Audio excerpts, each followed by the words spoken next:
Covid വന്നതിന് ശേഷം നമുക്കെല്ലാവർക്കും വളരെ സുപരിചിതമായിട്ടുള്ള ഒരു വസ്തുവാണ് മാസ്ക്. നമ്മൾ മുഖത്ത് മൂക്കും വായും കവർ ചെയ്തുകൊണ്ട് അണിയുന്ന മാസ്കിൻ്റെ രോഗചരിത്രത്തെ പറ്റിയാണ് പ്രധാനമായും നമ്മളിന്ന് സംസാരിക്കുന്നത്.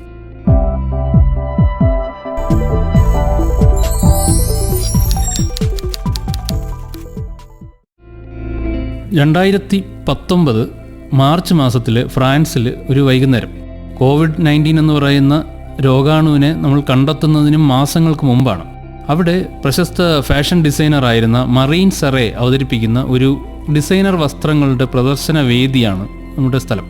അന്നത്തെ ആ പ്രദർശനത്തിൻ്റെ പ്രധാന പ്രത്യേകത എല്ലാ മോഡലുകളും അവർ ധരിച്ചിരുന്ന വസ്ത്രത്തിന് യോജിക്കുന്ന നിറത്തിലും തരത്തിലുമുള്ള ഓരോ ഫേസ് മാസ്ക് കൂടി ധരിച്ചിരുന്നു എന്നതാണ്. വായയും മൂക്കും താടിയും പൊതിഞ്ഞു വയ്ക്കുന്ന, ചെവിക്ക് പുറകിലേക്ക് വലിച്ചു കെട്ടാൻ വള്ളികളുള്ള തുണി കൊണ്ടുള്ള ഒരു മുഖകവചം. ആ മുഖകവചത്തോടു കൂടിയ പുതിയ ഡിസൈനുകൾക്ക് മറീൻ സെറേ നൽകിയ പേര് ദ ഫ്യൂച്ചർ വെയർ എന്നായിരുന്നു. ഫ്യൂച്ചർ വെയർ എന്ന ആ പേര് അറം പറ്റുന്നത് പോലെയായിരുന്നു മാസങ്ങൾക്ക് ശേഷം ലോകമാകെയുണ്ടായ മാറ്റം. അതിന് നമ്മൾ ഓരോരുത്തരും ദൃക്സാക്ഷികളാണ്, അനുഭവസ്ഥരാണ്. 2019 അവസാനം തികച്ചും അപ്രതീക്ഷിതമായി പുതിയൊരു വൈറൽ രോഗം ലോകമാകെ പടർന്നു പിടിക്കാൻ തുടങ്ങി. മനുഷ്യൻ സഞ്ചരിക്കുന്ന പരമാവധി വേഗതയിൽ അത് ലോകമാകെ പടർന്നു. ആ മഹാമാരിയെ നേരിടാൻ നമ്മൾ ആദ്യം കയ്യിലെടുത്ത ആയുധം തന്നെ മാസ്ക് ആയിരുന്നു. പതിയെ മാസ്കുകളില്ലാത്ത മനുഷ്യരെ കാണാൻ കഴിയാത്ത പുതിയൊരു ലോകക്രമം തന്നെ ഭൂമിയിലുണ്ടായി. മാസ്ക് എന്ന ഇംഗ്ലീഷ് വാക്കിൻ്റെ ഉത്ഭവത്തെ സംബന്ധിച്ച് 2 അഭിപ്രായങ്ങളാണുള്ളത്. ഒന്ന്, അത് ലാറ്റിൻ വാക്കായ മാസ്കയിൽ നിന്നാണ് ഉണ്ടായതെന്നാണ്. ലാറ്റിനിൽ ആ വാക്കിൻ്റെ അർത്ഥം ഭൂതം അല്ലെങ്കിൽ പേടി സ്വപ്നങ്ങൾ എന്നൊക്കെയാണ്. രണ്ടാമത്തെ അഭിപ്രായം അറബി വാക്കായ മസ്കാരയിൽ നിന്നാണ് ഉണ്ടായതെന്നാണ്. അറബിയിൽ മസ്കാരയുടെ അർത്ഥം ബഫൂൺ അഥവാ കോമാളി എന്നൊക്കെയാണ്. മലയാളത്തിൽ അതിന് തത്തുല്യമായ വാക്കില്ലെങ്കിലും ചിലരതിനെ മുഖകവചമെന്നും ചിലർ മുഖകോണകമെന്നും ഒക്കെ കാര്യമായിട്ടും തമാശയായിട്ടും വിളിക്കാറുണ്ട്. കോവിഡ് പോലുള്ള രോഗങ്ങളെ തടുക്കാൻ ശരിക്കും മൂക്കും വായും താടിയും ഒരുപോലെ പൊതിഞ്ഞ് സൂക്ഷിക്കേണ്ട മാസ്ക് പലരും താടിയിലും കഴുത്തിലുമൊക്കെ ഒരു ആഭരണം കണക്കെ തൂക്കിയിട്ടേക്കുന്നതും അക്കാലത്ത് സ്ഥിരം കാഴ്ചയായിരുന്നല്ലോ. ഇത് കണ്ടു നിൽക്കുന്നവർക്ക് ആദ്യം അയാളൊരു ബഫൂണാണെന്ന് തോന്നും, അടുത്ത് വരുമ്പോൾ ഒരു പേടി സ്വപ്നമായി മാറാം. അങ്ങനെ മാസ്ക് എന്ന വാക്ക് ഭാഷയുടെ വരമ്പുകൾ ഭേദിച്ച് മലയാളികൾക്കും സ്വന്തമായി എന്ന് പറയാം.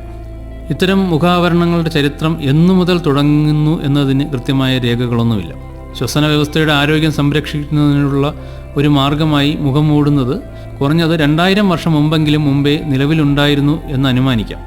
റോമൻ തത്വചിന്തകനായ പ്ലിനി ദി എൽഡർ അലങ്കാരങ്ങൾക്കും മറ്റുമായി സിന്നബാർ അഥവാ മെർക്കുറിക് സൾഫൈഡ് പൊട്ടിക്കുമ്പോൾ അതിൻ്റെ വിഷപ്പൊടി ശ്വസിക്കാതിരിക്കാൻ മൃഗങ്ങളുടെ മൂത്രസഞ്ചി കൊണ്ടുണ്ടാക്കിയ മാസ്കുകൾ ഉപയോഗിച്ചിരുന്നതായി പറയുന്നുണ്ട്. അത് AD 23 79 ഇടയ്ക്കാണ്. ചൈനയിൽ 13-ാം നൂറ്റാണ്ടിൽ യുവാൻ രാജവംശകാലത്ത് സമാനമായ മുഖകവചങ്ങൾ ഉപയോഗിച്ചിരുന്നുവെന്ന് ഇറ്റാലിയൻ പര്യവേഷകനായ മാർക്കോ പോളോ എഴുതിയിട്ടുണ്ട്. ആ കാലയളവിൽ എഴുതിയ തൻ്റെ യാത്രാ വിവരണത്തിൽ മാർക്കോ പോളോ ചൈനീസ് ചക്രവർത്തിയുടെ സേവകരും പാചകക്കാരും വായും മൂക്കും മറയ്ക്കാൻ ഒരു സിൽക്ക് സ്കാർഫ് ധരിച്ചിരുന്നുവെന്നാണ് എഴുതിയിട്ടുള്ളത്. അതവർ തയ്യാറാക്കുന്ന ഭക്ഷണത്തെ മലിനപ്പെടുത്തുന്നത് തടയുന്നുവത്രേ. 14-ാം നൂറ്റാണ്ടിൻ്റെ തുടക്കത്തിലാണ് യൂറോപ്പിൻ്റെ ചരിത്രത്തിലെ ഏറ്റവും വലിയ പ്ലേഗ് പകർച്ചവ്യാധി സംഭവിക്കുന്നത്.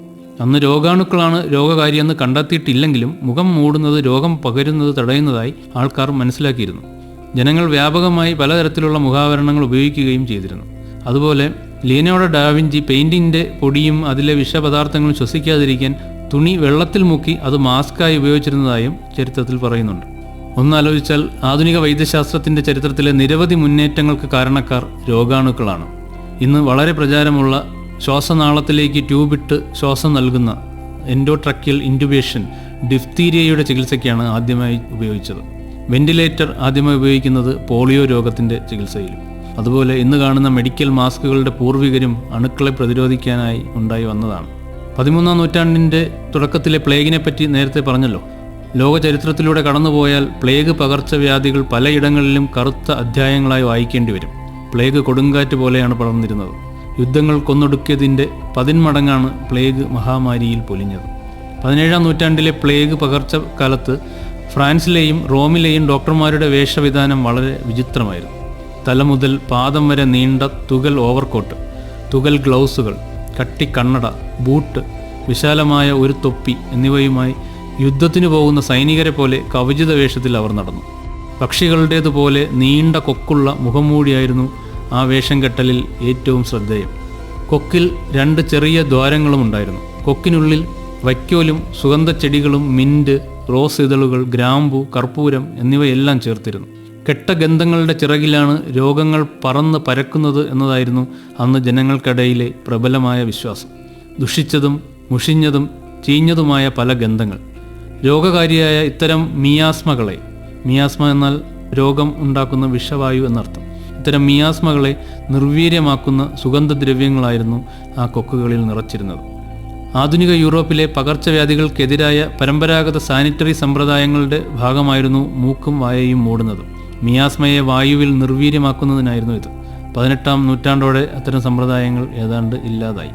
ഫേസ് മാസ്കുകൾ ഇന്നത്തെ ഉദ്ദേശത്തോടെ ആരോഗ്യ പരിപാലനത്തിനായി ഉപയോഗിക്കുന്നത് രോഗാണു സിദ്ധാന്തത്തിൻ്റെ ആവിർഭാവത്തോടെയാണ്. അത് 1861-ലാണ്. അണുജീവശാസ്ത്രത്തിൻ്റെ ആധുനിക മേഖലകൾ ഉയർന്നു വന്നപ്പോൾ മിയാസ്മ സിദ്ധാന്തങ്ങൾ രസകരമായ പഴങ്കഥയായി മാറി. മാസ്കുകളിലെ പക്ഷികളുടെ കൊക്കുകൾ പിന്നീട് ഉപേക്ഷിക്കപ്പെട്ടെങ്കിലും ഒരു മുന്നേറ്റം തന്നെയായിരുന്നു അവ എന്നത് തീർച്ചയാണ്.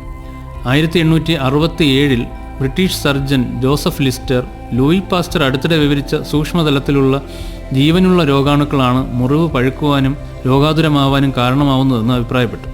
ആൻറ്റിസെപ്റ്റിക് വസ്തുക്കളുടെ ഉപയോഗത്തിലൂടെ അണുക്കളെ ഇല്ലാതാക്കാൻ ലിസ്റ്റർ നിർദ്ദേശിക്കുകയും ചെയ്തു. എന്നാൽ വർഷങ്ങൾക്കുള്ളിൽ ഒരു പടി കൂടി കടന്ന് രോഗാണുക്കൾ മുറിവുകളിൽ പ്രവേശിക്കുന്നത് തന്നെ തടയാൻ ലക്ഷ്യമിടുന്ന രീതികൾക്ക് പ്രാമുഖ്യം വന്നു. സർജൻ്റെ കൈകൾ, ഉപകരണങ്ങൾ, ഓപ്പറേറ്റ് ചെയ്യുന്നവരുടെ ശ്വാസം എല്ലാം രോഗകാരികളാണെന്ന് സംശയിക്കപ്പെട്ടു തുടങ്ങി. ശ്വസന കണികകൾ ബാക്ടീരിയകളെ വഹിക്കുന്നുവെന്ന് പരീക്ഷണാത്മകമായി തെളിയിക്കപ്പെട്ടു. 1905 ചിക്കാഗോയിലെ ഫിസിഷ്യനായിരുന്ന ആലിസ് ഹാമിൽട്ടൺ സ്കാർലറ്റ് പനി ബാധിച്ച രോഗികൾ ചുമയ്ക്കുമ്പോഴും സംസാരിക്കുമ്പോഴും വായുവിലൂടെ പുറന്തള്ളപ്പെടുന്ന സ്ട്രെപ്റ്റോകോക്കൈ ബാക്ടീരിയയുടെ അളവിനെ സംബന്ധിച്ചൊരു പഠനം പ്രസിദ്ധീകരിച്ചു. മാത്രമല്ല, അവർ ആരോഗ്യമുള്ള ഡോക്ടർമാരിലും നഴ്സുമാരിലും ഇതേ പരീക്ഷണം ആവർത്തിക്കുകയും ശസ്ത്രക്രിയ ചെയ്യുന്നവർ തീർച്ചയായും മാസ്കുകൾ ധരിക്കണമെന്ന് ശുപാർശ ചെയ്യുകയും ചെയ്തു. ഓപ്പറേഷൻ മുറികളിൽ മാസ്കുകൾ വ്യാപകമായി ഉപയോഗിക്കാൻ ആലിസ് ഹാമിൽട്ടൻ്റെ പ്രയത്നങ്ങൾ വലിയ കാരണമായി. പലരും ഇതിനെ തുടക്കത്തിൽ വിമർശിക്കുകയും പരിഹസിക്കുകയും ചെയ്തെങ്കിലും 20-ാം നൂറ്റാണ്ടിൻ്റെ മധ്യത്തോടെ ഭൂരിഭാഗം ശസ്ത്രക്രിയാ വിദഗ്ധരും മാസ്ക് ഉപയോഗിച്ചു തുടങ്ങി. 1910-11 മഞ്ചൂരിയൻ പ്ലേഗിലും പിന്നീട് 1918-19 ഇൻഫ്ലുവൻസ, അതായത് സ്പാനിഷ് ഫ്ലൂ മഹാമാരിയിലും വായയും മൂക്കും താടിയും മറയ്ക്കാൻ മാസ്ക് ഉപയോഗിച്ചതോടെയാണ് ഓപ്പറേഷൻ മുറിക്ക് പുറത്ത് മാസ്ക് ആരോഗ്യപ്രവർത്തകരെയും രോഗികളെയും സാമാന്യ ജനങ്ങളെയും പകർച്ചവ്യാധിയിൽ നിന്ന് സംരക്ഷിക്കുന്നതിനുള്ള മാർഗമായി സ്വീകരിക്കപ്പെട്ടു തുടങ്ങിയത്. 1910 അവസാനത്തോടെ മഞ്ചൂറിയ, വടക്കൻ ചൈനയിലെ മഞ്ചൂറിയയിലുടനീളം പ്ലേഗ് പടർന്നു. ഏതാണ്ട് 100% രോഗബാധിതരെയും 2 ദിവസം കൊണ്ട് കൊന്നൊടുക്കി അത് പടർന്നു. 60,000 പേർ ചുരുങ്ങിയ സമയത്തിനുള്ളിൽ മരിച്ചൊടുങ്ങി. ചൈനീസ് ഇമ്പീരിയൽ കോടതി ഇതിനെ നേരിടാനുള്ള ശ്രമങ്ങൾക്ക് നേതൃത്വം നൽകാൻ ലിയാൻ തെവു എന്ന ഡോക്ടറെ കൊണ്ടുവന്നു. മലയായിലെ പെനാങ്ങിൽ ജനിച്ച് കേംബ്രിഡ്ജിൽ വൈദ്യം പഠിച്ച അദ്ദേഹം ഇരകളിൽ ഒരാൾക്ക് പോസ്റ്റ്മോർട്ടം നടത്തി. പോസ്റ്റ്മോർട്ടം പരിശോധനകൾ ചൈനയിൽ അക്കാലത്ത് ഏറെക്കുറെ വിലക്കപ്പെട്ട കാലമായിരുന്നു. എന്നിട്ടും അദ്ദേഹം പോസ്റ്റ്മോർട്ടം നടത്തി. പ്ലേഗ് പടർന്നു പിടിച്ചത് പലരും സംശയിക്കുന്നത് പോലെ ഈച്ചകളിലൂടെ അല്ല, മനുഷ്യനിൽ നിന്ന് മനുഷ്യനിലേക്ക് വായിലൂടെയാണ് എന്ന് വു അതിലൂടെ നിർണ്ണയിക്കുകയായിരുന്നു. പടിഞ്ഞാറൻ രാജ്യങ്ങളിൽ താൻ കണ്ട ശസ്ത്രക്രിയാ മാസ്കുകൾ വികസിപ്പിച്ചുകൊണ്ട് നെയ്തെടുത്ത പരുത്തിയിൽ നിന്ന് നിരവധി പാളികളുള്ള മാസ്ക് അദ്ദേഹം വികസിപ്പിച്ചെടുത്തു. പരക്കെ പ്രശസ്തി നേടിയ ഈ മാസ്കുകൾ വ്യാപകമായി നിർമ്മിക്കപ്പെട്ടു തുടങ്ങിയെങ്കിലും ഒരുപാട് വിമർശനങ്ങളുണ്ടായി. ആ കാലത്ത് തദ്ദേശവാസികൾക്കിടയിൽ പ്രശസ്തനായിരുന്ന മെസ്നി എന്ന ഫ്രഞ്ച് ഡോക്ടർ ന്യൂമോണിക് പ്ലേഗ് വായുവിലൂടെ പരക്കുമെന്ന സിദ്ധാന്തത്തെ ഒരു ചൈനക്കാരിൽ നിന്ന് എന്ത് പ്രതീക്ഷിക്കാനാണ് എന്ന് പരിഹസിക്കുക വരെ ഉണ്ടായി. മാത്രമല്ല, തൻ്റെ വാദം ശരിയെന്ന് തെളിയിക്കാൻ വൂവിൻ്റെ മുഖംമൂടി ധരിക്കാതെ പ്ലേഗ് രോഗികളെ പരിചരിക്കുന്ന ആശുപത്രിയിൽ അയാൾ സമയം ചെലവഴിച്ചു. പക്ഷേ 2 ദിവസത്തിനുള്ളിൽ അദ്ദേഹം പ്ലേഗ് ബാധിച്ച് മരിച്ചു. 1918-19 കാലത്തെ സ്പാനിഷ് ഫ്ലൂ സമയത്ത് മാസ്ക് ധരിക്കുന്നത് പോലീസ് സേനയ്ക്കും മെഡിക്കൽ ജോലിക്കാർക്കും ചില US നഗരങ്ങളിലെ താമസക്കാർക്കും നിർബന്ധമാക്കിയിരുന്നു. ഇതിൻ്റെ ഉപയോഗം പലപ്പോഴും വിവാദമായിരുന്നു. എന്നാൽ സാൻ ഫ്രാൻസിസ്കോ പോലുള്ള നഗരങ്ങളിൽ ഇൻഫ്ലുവൻസ മൂലമുള്ള മരണങ്ങൾ കുറയാൻ മാസ്ക് ധരിപ്പിക്കുന്ന നിർബന്ധിത നയങ്ങൾ സഹായിച്ചു എന്നത് പിന്നീട് അംഗീകരിക്കപ്പെട്ടു. 20-ാം നൂറ്റാണ്ടിൻ്റെ ആദ്യ ദശകങ്ങളിൽ ഏറ്റവും കാര്യക്ഷമമായ തരം മാസ്കുകൾ നിർമ്മിക്കുവാൻ ശ്രമം മുറുകി. വിവിധ ഡിസൈനുകൾക്ക് പേറ്റന്റുകൾ കരസ്ഥമാക്കാൻ മത്സരമുണ്ടായി. സാധാരണയായി കോട്ടൺ നെയ്തെടുത്ത തുണിയിൽ പല പാളികളുള്ള മാസ്കുകളാണ് നിർമ്മിച്ചിരുന്നത്. ചിലപ്പോൾ ഒരു കനമേറിയ എന്തെങ്കിലും വസ്തു കൊണ്ട് അധിക പാളി ഉണ്ടാക്കിയും ലോക ഫ്രെയിം കൊണ്ട് ഉറപ്പിക്കുന്ന രീതിയും ഒക്കെ ഉണ്ടായിരുന്നു. മിക്ക മാസ്കുകളും കഴുകുവാനാവുന്നവയായിരുന്നു. ലോകഭാഗങ്ങൾ അണുവിമുക്തമാക്കാൻ കഴിയുന്നവയും. അങ്ങനെ ഉണ്ടാക്കിയ മാസ്കുകൾ മിക്കവയും വളരെ കാലം ഉപയോഗിക്കാൻ കഴിയുന്നവയുമായിരുന്നു. ഇത്തരം തുണി മെഡിക്കൽ മാസ്കുകൾ 1930കളിൽ ഡിസ്പോസിബിൾ പേപ്പർ മാസ്കുകൾക്ക് വഴിമാറുവാൻ തുടങ്ങി. 60കളിൽ ഒറ്റത്തവണ ഉപയോഗത്തിനായി സിന്തറ്റിക് വസ്തുക്കളാൽ മാസ്കുകൾ നിർമ്മിക്കപ്പെട്ടു തുടങ്ങി. 1960കളുടെ തുടക്കത്തിൽ സർജറി ജേണലുകളിൽ നെയ്തെടുത്തതല്ലാത്ത സിന്തറ്റിക് നാരുകൾ ഉപയോഗിച്ച് നിർമ്മിച്ച പുതിയതരം ഫിൽറ്ററിംഗ് മാസ്കുകളുടെ പരസ്യങ്ങൾ പ്രത്യക്ഷപ്പെട്ടു തുടങ്ങി. മിക്കതും പരമ്പരാഗത മെഡിക്കൽ മാസ്കുകളിൽ നിന്നും വ്യത്യസ്തമായി കപ്പ് ആകൃതിയിലുള്ള റെസ്പിറേറ്റർ മാസ്കുകളായിരുന്നു. അവ മുഖത്ത് നന്നായി ഘടിപ്പിച്ചതുപോലെ ഉറച്ചിരിക്കുമായിരുന്നു. മാത്രമല്ല, പരമ്പരാഗത മാസ്കുകളിൽ നിന്ന് വിഭിന്നമായി അകത്തേക്ക് ശ്വസിക്കുന്ന വായുവിനെ ഫിൽട്ടർ ചെയ്യുവാനും പാകത്തിനാണ് ഇവ രൂപകൽപ്പന ചെയ്തിരുന്നത്. മറ്റൊരു സംഗതി വേറൊരു വഴിയിലൂടെ ഈ സമയങ്ങളിൽ സംഭവിക്കുന്നുണ്ടായിരുന്നു. അത് എയർ ഫിൽറ്ററിംഗ് ഗ്ലാസ് മാസ്കുകളുടെ കണ്ടുപിടുത്തമായിരുന്നു. തല പൂർണ്ണമായും മൂടുന്ന ഭീമൻ മാസ്കുകളായിരുന്നു അവ. 1ഉം 2ഉം ലോകമഹായുദ്ധങ്ങൾക്കിടയിലെ പല കണ്ടുപിടുത്തങ്ങളിൽ ഒന്നായിരുന്നു അത്. 1950കളോടെ ശാസ്ത്രജ്ഞർ ആസ്ബസ്റ്റോസ് ശ്വസിക്കുന്നതിലെ അപകടങ്ങളെക്കുറിച്ച് മനസ്സിലാക്കാൻ തുടങ്ങിയപ്പോൾ ഫൈബർ ഗ്ലാസ് ഫിൽറ്ററുകൾ നിറച്ച ഇത്തരം മാസ്കുകൾ ഖനന വ്യവസായത്തിൽ ഏർപ്പെടുന്ന തൊഴിലാളികളുടെ ശ്വാസകോശത്തെ സംരക്ഷിക്കാൻ ഉപയോഗിച്ചു തുടങ്ങി. സ്വതേ ഉയർന്ന ചൂടിൽ ജോലിയെടുക്കുന്നവർക്ക് ഇതിലൂടെ ശ്വസിക്കാൻ വളരെയധികം പരിശ്രമം ആവശ്യമായതിനാലും തല മുഴുവൻ മൂടുന്ന മാസ്ക് ധരിക്കുന്നതിലെ അസ്വസ്ഥത ഉണ്ടാക്കുന്നതും ആളുകളെ ഇത് ഉപയോഗിക്കുന്നതിൽ വിമുഖരാക്കി എന്നത് വേറെ കാര്യം. എന്നാലും മാസ്കിൻ്റെ ചരിത്രം പറയുമ്പോൾ അതുകൂടി അറിഞ്ഞിരിക്കണമല്ലോ. കോവിഡിൻ്റെ കാലത്ത് ഏറ്റവും കൂടുതൽ ചർച്ച ചെയ്ത മറ്റൊരു മാസ്കാണ് N95 മാസ്ക്. ഒരു ബ്രേസിയർ കപ്പിൻ്റെ മോഡലിൽ നിന്നാണ് ഈ N95 മാസ്ക് രൂപം കൊള്ളുന്നത്. 1970കളോടെ ബ്യൂറോ ഓഫ് മൈൻസും National Institute for Occupational Safety and ഹെൽത്തും ചേർന്ന് സിംഗിൾ യൂസ് റെസ്പിറേറ്ററുകൾ എന്ന് വിളിക്കാവുന്ന ഉൽപ്പന്നങ്ങളുടെ നിലവാര മാനദണ്ഡം രൂപപ്പെടുത്തി. നമുക്കറിയാവുന്ന ആദ്യത്തെ ഒറ്റത്തവണ ഉപയോഗ N95 റെസ്പിറേറ്റർ 3M വികസിപ്പിച്ചെടുത്തതും 1972ലാണ്. ഇത്തരം റെസ്പിറേറ്ററുകൾ വായുവിലൂടെ സഞ്ചരിക്കുന്ന 95% കണങ്ങളെ ഫിൽറ്റർ ചെയ്യുന്നു. 1 മൈക്രോമീറ്ററിനേക്കാൾ ചെറുത് മുതൽ 100 നാനോമീറ്റർ വലുത് വരെയുള്ള സൂക്ഷ്മ വസ്തുക്കൾ ഇവയിൽപ്പെടുന്നു. ഇങ്ങനെ 95% കണങ്ങളെയും ഫിൽറ്റർ ചെയ്യുന്നതുകൊണ്ടാണ് അതിനെ N95 മാസ്കുകൾ എന്ന് വിളിക്കുന്നത്.